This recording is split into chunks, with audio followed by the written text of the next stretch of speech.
Hey, welcome back, all you Pokeheads and Plainswalkers. Bronze Dragon here, bringing you another pack opening. This one isn't just a regular pack, though. This is more of this is several packs actually. It's going to be a look at what comes in the Magic of the Gathering Lord of the Rings starter set.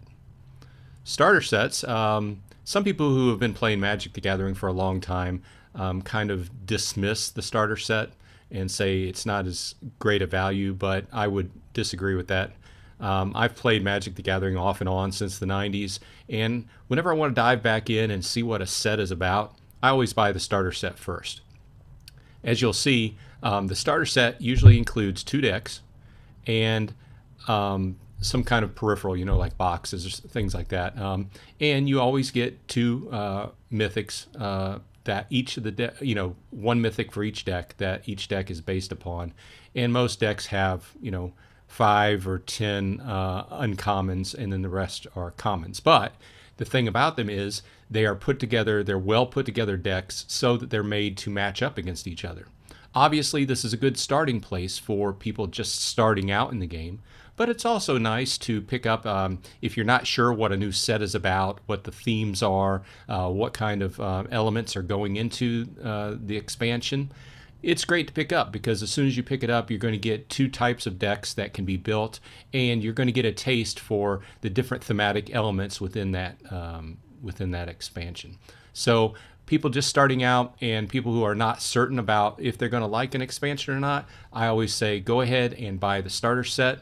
Test it out, play a few games with your friend, your best friend, your wife, your brother, your sister, whoever you got handy, or go down. It gives you a handy deck to go down to your local card shop and play a few matches before investing more heavily by buying booster packs or even booster boxes, which is much more expensive. So with that said, let's take a look at what's in the Lord of the Rings expansion from Magic the Gathering's starter set. Okay, so this is the Lord of the Rings Universes Beyond from Magic the Gathering starter kit. It retails for about $20 US. Let's see what's inside.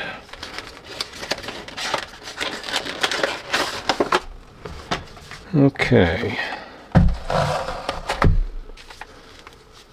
We have a nice little game guide telling people, new players, how to play the game. We have 2 deck boxes that you're able to fold out and create. And we have 2 decks. And they are topped by a mythic each, which are what the decks are built around. We have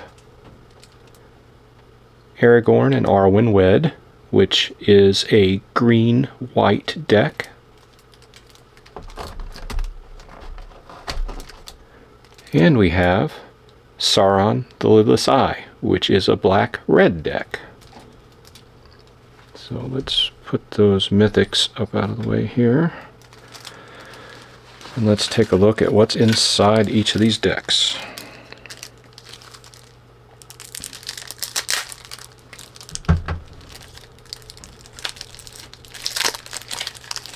I will note that you do get a code to get each of these decks in Magic the Gathering Arena if you play Arena online.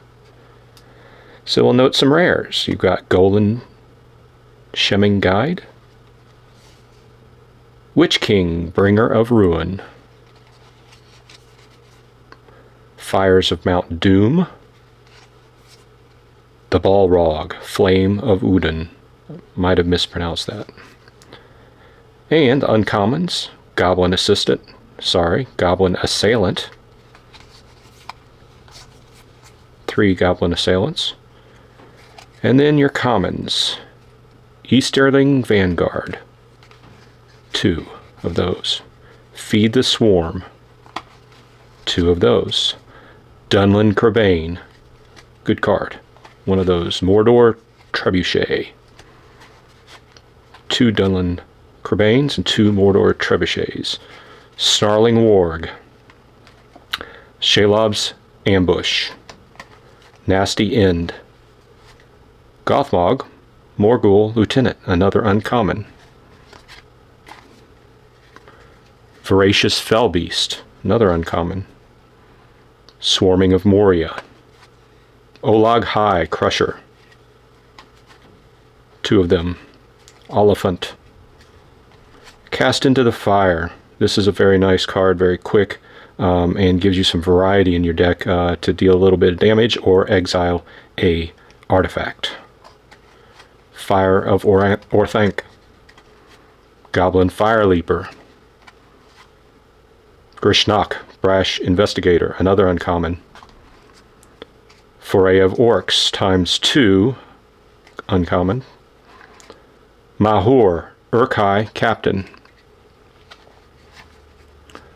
Uluk of the White Hand, uncommon.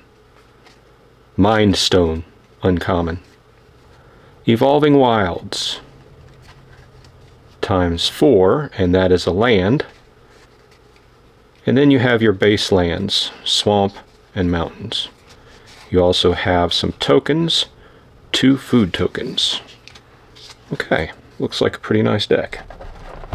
Okay, let's look at the other one.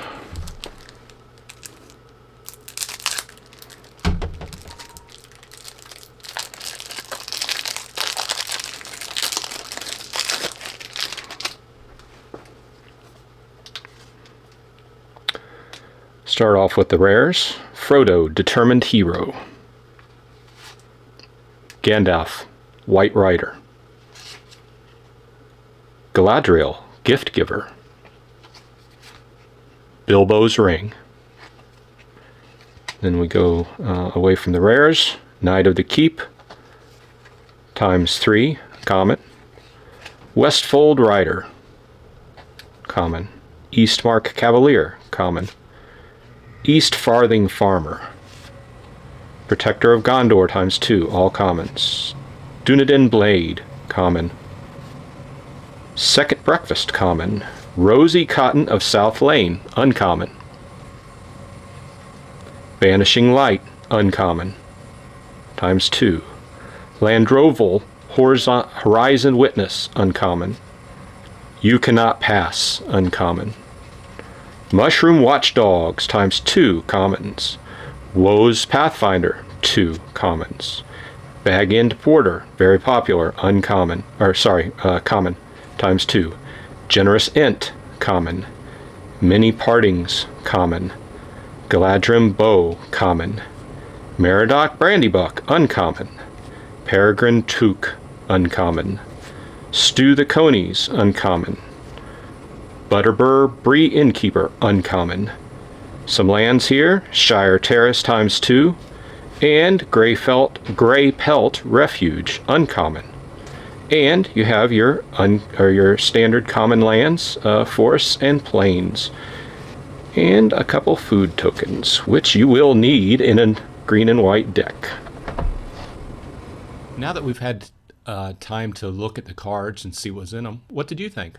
I thought it was nice. I've played several games with those decks now, and I think they match up pretty well. It takes a little bit to get used to the 2 different main thematic elements within those decks. The green and white from the Halflings is based around a lot of food usage and knowing how to use the food tokens. And the red and black is based around largely amassing a large orc army, believe it or not, which fits the story, right? So I like them. I think, once again, I think the starter set is well worth it to buy with each expansion, especially if you're going to dive in and you don't know exactly if you want to buy a bunch of packs or not. You get a feel for it. With that said, this has been Bronze Dragon. Thanks for stopping by. Please hit that like and subscribe if you like this kind of content. I hope everyone is doing well on your side, and I will see you on the flip side.